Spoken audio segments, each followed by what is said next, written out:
Peace and black power, folks. It's a busy day today. The good Dr. Umar Johnson is in town, and I'm heading up to the Bronx to catch her.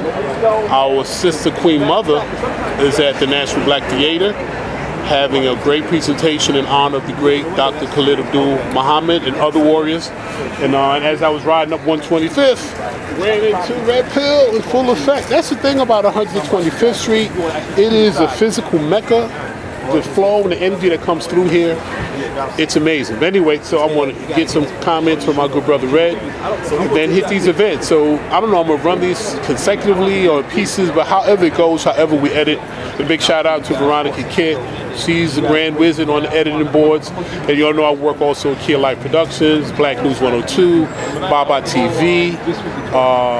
Big ups to our good brother Rich, who's a brother to watch.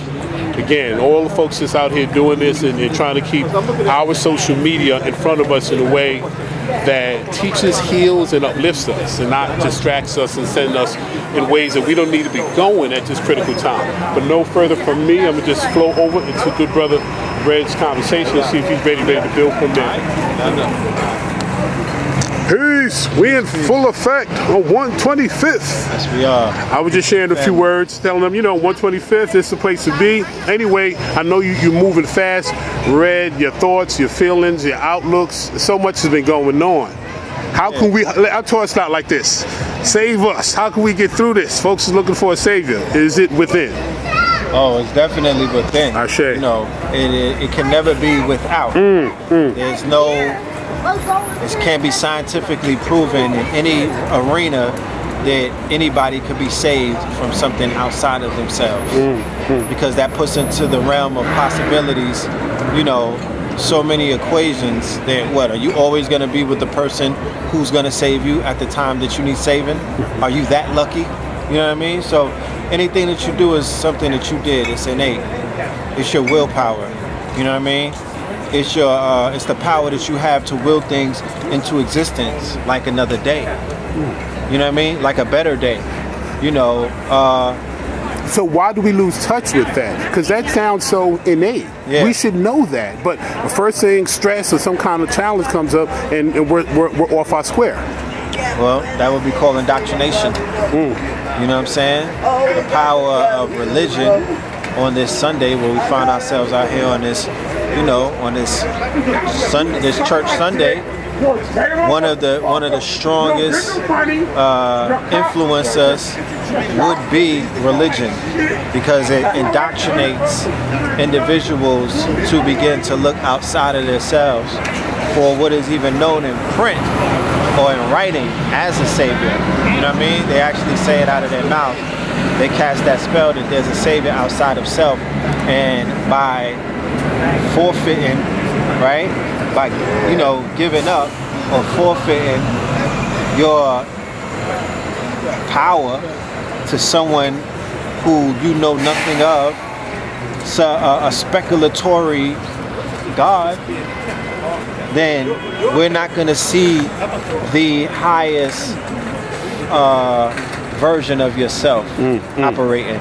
You know what I mean? And making moves based off of the fact that you're looking within, right, to get some kind of solutions. But you know what? Even when you look outside of yourself, it's still an act of looking within, because all is mental. So it's not like there's something outside of you thinking. You know what I mean? Like, you're going to go through a mental process of seeing somebody floating in the clouds with a white long beard, GPS locating you and listening for your wish to be uploaded and then downloading your answer for you. Because that's how people be acting like God be moving and whatnot, like Amazon Prime and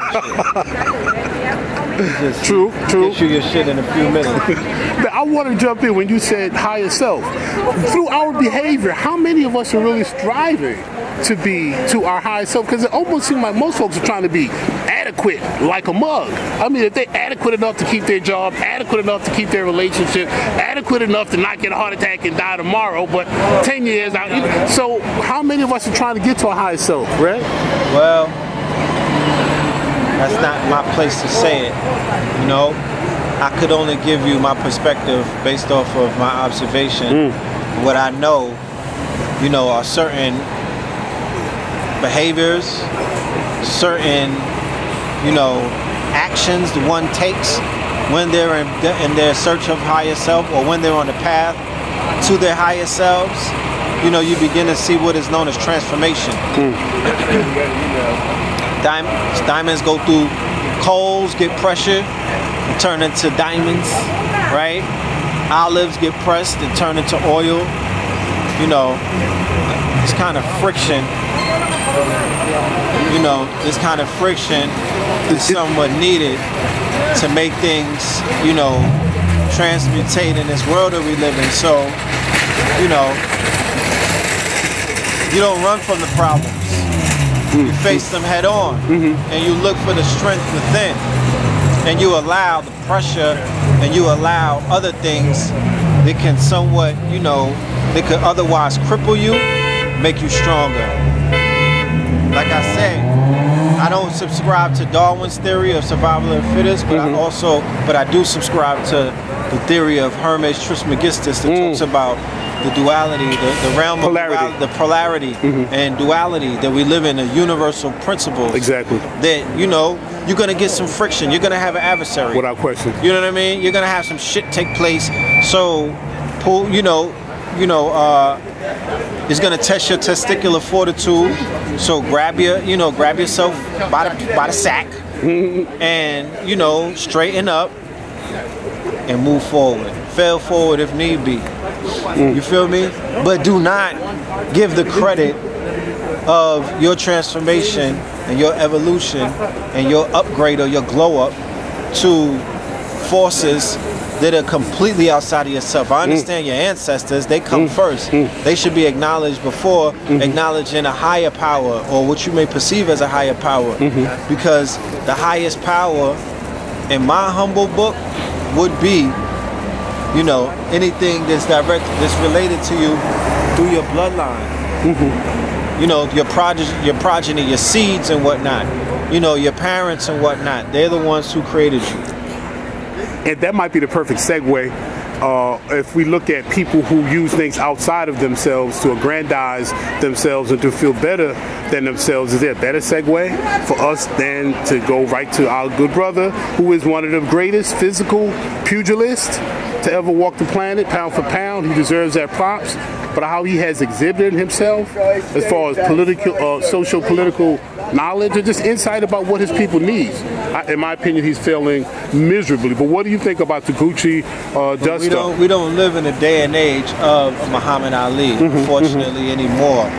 You know, where the influence of the Nation of Islam and Malcolm X and the teachings of Elijah Muhammad were radicalizing entertainers in the sports, you know, athletes of those days and whatnot. We can't expect too much of a generation, right? Because it's not only relegated to one person, but a generation of people who were groomed and raised to value materialism over principle, right? To value the bag over, you know, integrity and whatnot, or to value individualism versus, you know, dealing with the collective. You know, one of the things that America is known for around the world is the fact that its culture promotes individualism, and people from around the world say that that's a very dangerous thing, because societies cannot thrive. You cannot, you know, it would eventually eat upon itself when there's too much individualism. People are not following a code. They're not working through hierarchy. There's nobody to answer to, right? So people don't feel there's no structure, and there's a lack of organization, and values are interpreted by, you know, there's no real value system. It's all up for interpretation, and the moral compass of the individual may differ completely from the moral compass of another individual versus the moral compass of the group, or the moral compass of the organization, or the moral compass of the collective, or the value system of the collective. They will not allow certain things to even take place, because collectively we've agreed, and collectively we have a system, and collectively we follow a code that nobody's going to violate, because if you violate that code, there's a penalty system built within that system that's going to nobody's beyond reproach. I don't care if you Iron Man, you'll get your iron smelted. You feel me? Okay. So that's how societies and civilizations, when they're in functioning, and organizations and movements, when they're functioning in a healthy manner. So we are clearly in dysfunctional mode, and he is an exhibit A of that behavior. Now a whole bunch of exhibits. True, but Kelly is an exhibit. True. So now the failing the generation prior by not snatching them up like a Muhammad Ali, like a James Brown, who was very radical. So the artist no longer feels that connection to the community. Thereby, once they get their bag, they're good. Listen, the artists in 2019 are going through a woke awakening, right? And it's a year before 2020. These are the same people, a majority of them had knowledge of self like in the 80s and whatnot, or in the 90s. They listen to the same music that we listen to. True. You know what I'm saying? They understand, they heard that black man was God and all of that back then. They're just resurfacing in 2020 to say that shit like they're saying something like this profound, because it's a wave that they're out here riding.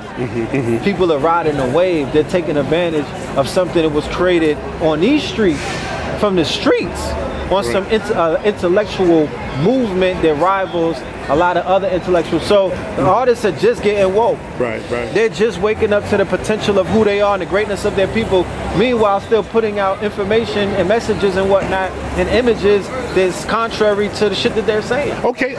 And even just let's give some artists their props. Now it's not like we lost a whole generation. I'm not saying that we did. Right, because I mean, now could we shout some of them out just to say, hey, for you brothers and sisters who have held on, like a Lauryn Hill, I would put easily in that category, and just even some of the newer, relatively newer artists. Of course. Okay.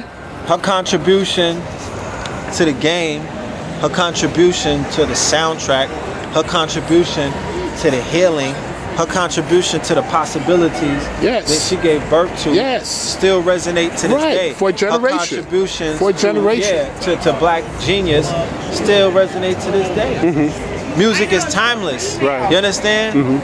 So she's the measuring rod by which we could tolerate a Cardi B, or we could tolerate a Nicki Minaj, or, you know, not just tolerate, but overstand what the bar is.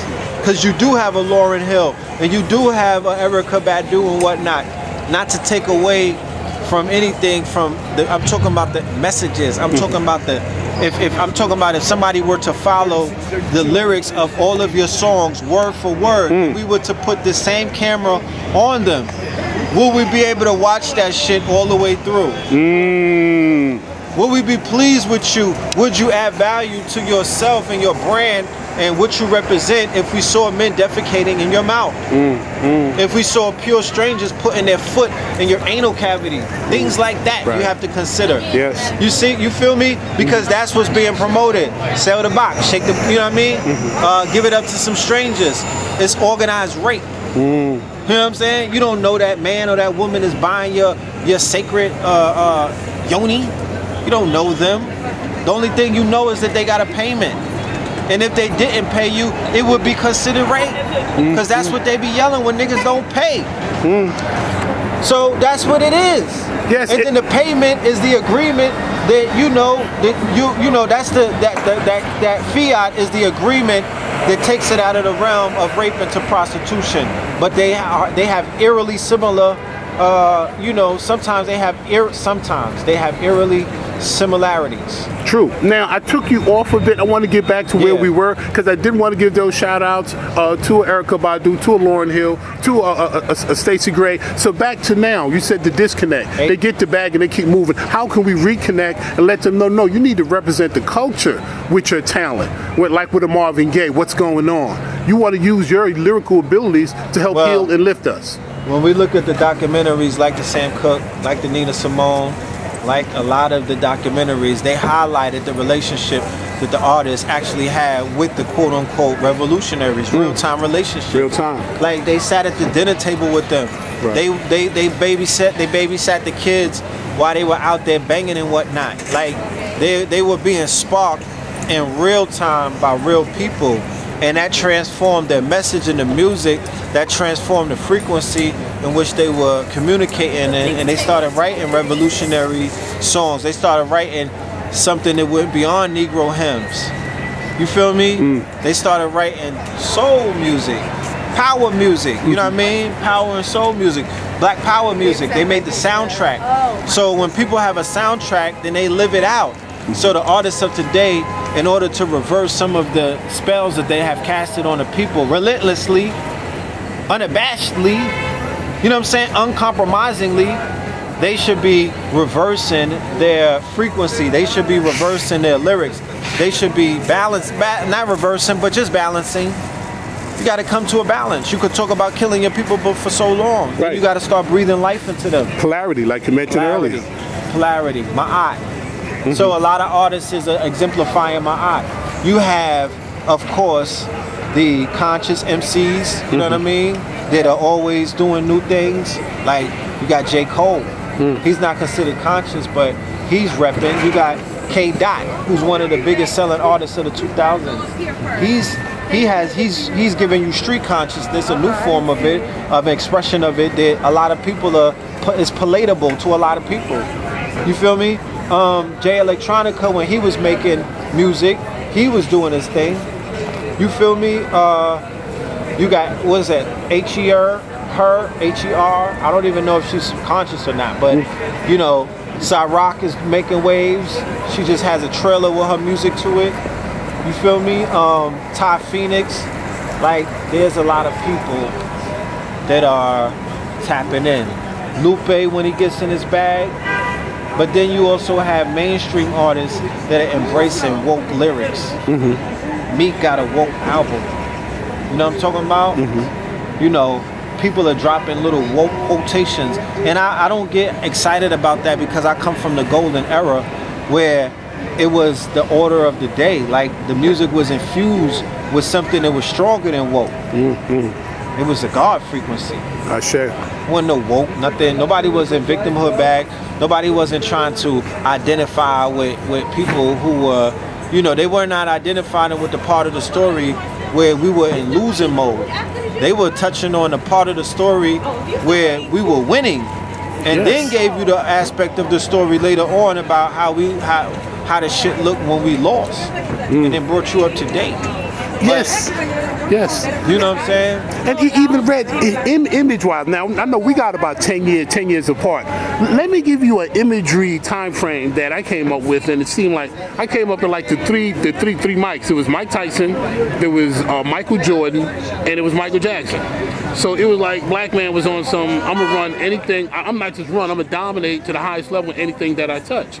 So imagery-wise, but at the same time, if you look at our stats during that time, I'm sure some of the numbers related to incarceration, some of the numbers related to some of the placements or work academically.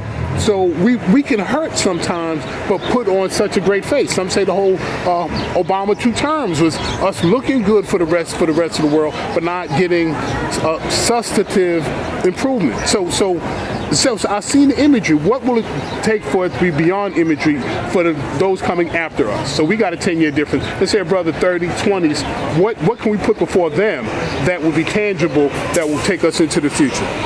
Well, some of the things that could be tangibly put before, you know, the audience is technology. You know, only because this is the era that we exist in. We talk about the power of the now. So dealing with the power of the now, you will begin to roll out what they call rollout startups, right?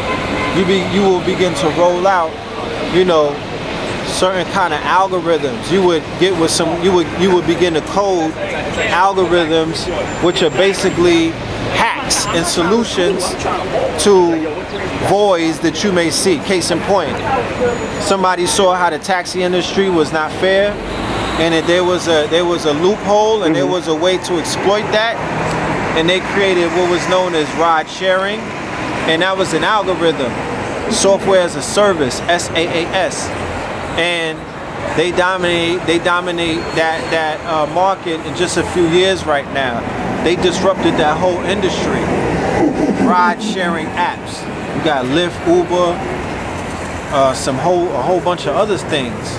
So we need to begin to implement all of the solutions that we say that we can implement We should digitize. There's an app for that. We should digitize it. The evolution will be digitized.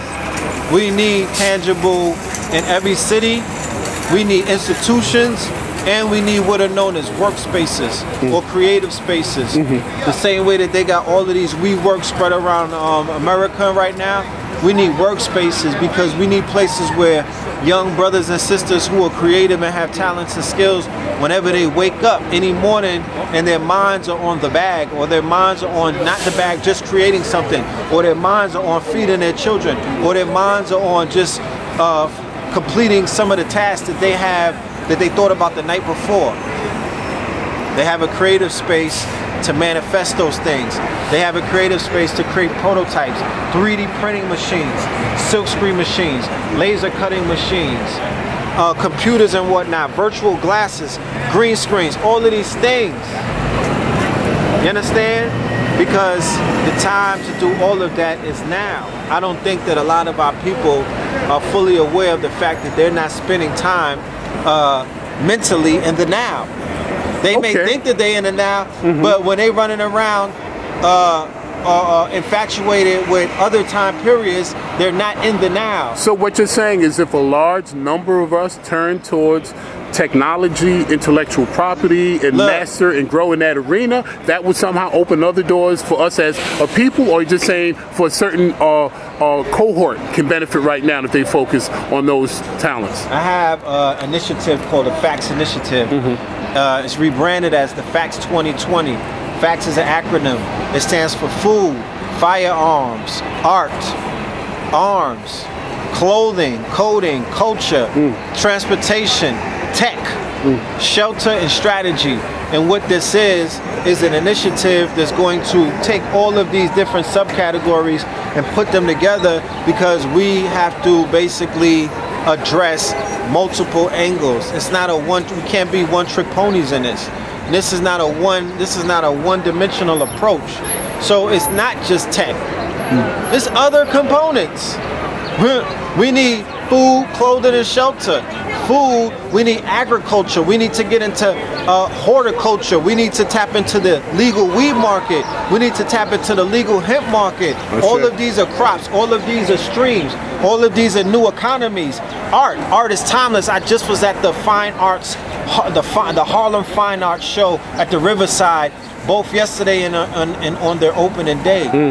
I watched black men and women selling paintings for $10,000, $4,000, $3,000, because art appreciates in value. So that's something that you can buy, put on your wall, or put in your collection, and you could get back at that years later when you want to cash out. Shit like that. Right.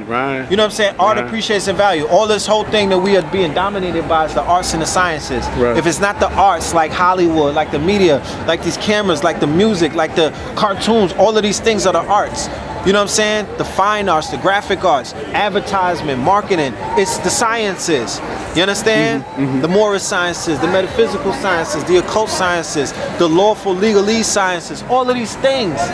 Even the political science, arts and sciences. That's why they have the Academy of the Arts and Sciences. And those people, by way of their consolidation of their power, reign supreme. You feel me? They reign supreme because they've mastered the foundation, arts and the sciences. Now I'm talking about, and they reward you based off of how the fuck they feel is going to serve their agenda, and people base their value and they base everything on that one system. I'm talking about the Academy Awards and the Oscar Awards. I think one of them are tonight. Maybe no, it's the All-Star Weekend. Next week is that. But you know, we have to approach all of that. Clothing, everybody wears clothes. We can't have poverty-minded consciousness and we all wear clothes. We can't worry about Gucci and whatnot if we make our own clothes. At this point, 1 year before 2020, for Dapper Dan and all of the other OGs that are in the game who should have cracked the code by now, we need y'all to connect us to these factories in Africa. We actually need to cut the middleman out. We need to learn the game so we don't have to utilize this Caucasian as in our pocket all of the time and dictating how we eat. So Clothing is how we could become rich. Everybody wears underwear, socks, t-shirts, and things of that nature. If we have an agreement and we have a conglomerate and a collective, we could go into the continent and employ hundreds of people in these factories. We don't gotta go to China. We could go to Africa. We could go to Haiti. I got connects to the sweatshops in Haiti. It's not sweatshops, but factories. You know what I'm saying? But they are sweatshops because they not them people don't get paid what they deserve. True that. So again, is our ultimate height to master this capitalism to the point where, you know, we just become fat cats, or enough of us become fat cats? Because even though that was an interesting slip, you know, sweatshop, boom, boom, boom. Because there are some brothers, and sisters who compete. They gotta go, or they don't got to, but then that's the choice. Then do we sell our soul to the system? You selling your soul to what system? This system of capitalism. You been in the stores lately and seen the Mexicans there?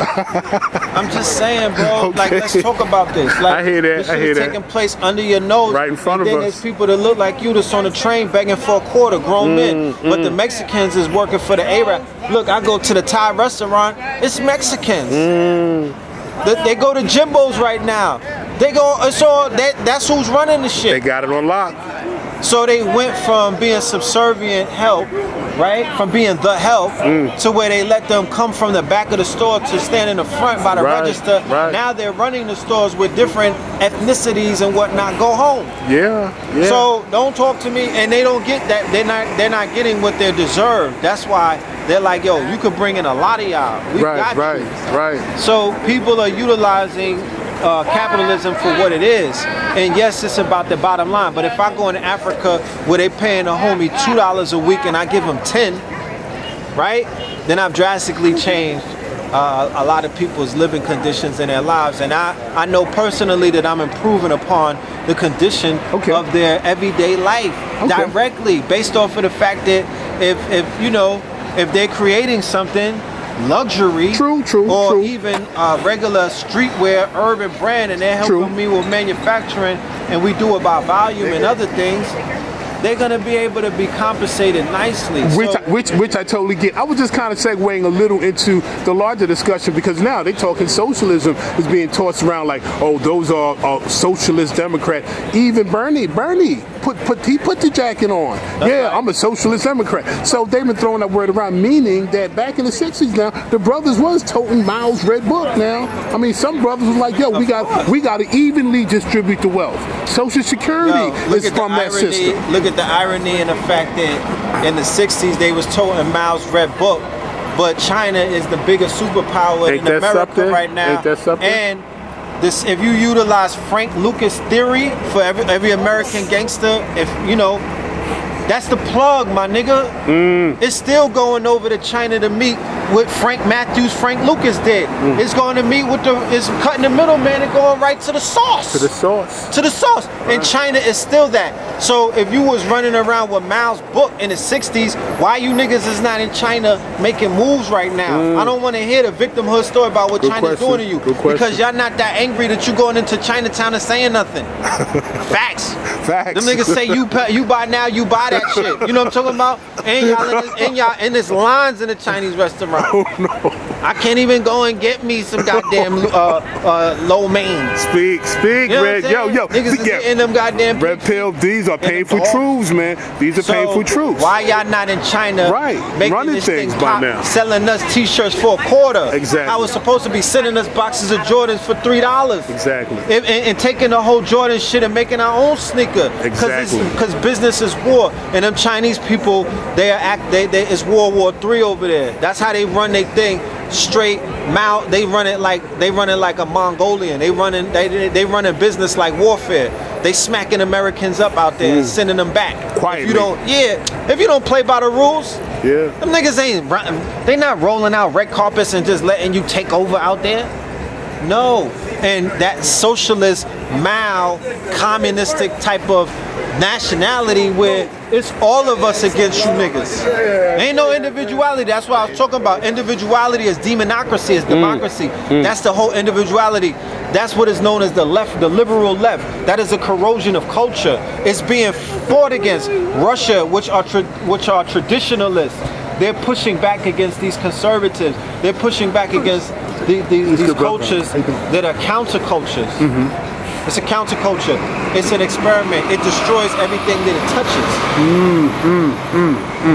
How you niggas was getting hung by Democrats a few decades ago, now you're running around telling me what I should be voting and who I should be and what not. That sound retarded. And folks don't know the Ku Klux Klan was the military wing of the Democratic Party. They will call people don't remember that. For a reason. So they flipped it's it the Republic. A few decades later. Now you run into the Democrats. You black Republican. I know, but when you do the research, when we own banks, cities, towns, businesses, it wasn't just Black Wall Street. That was a lot of places. Go and do the Wilmington research on Wilmington, North Carolina, the Wilmington massacre.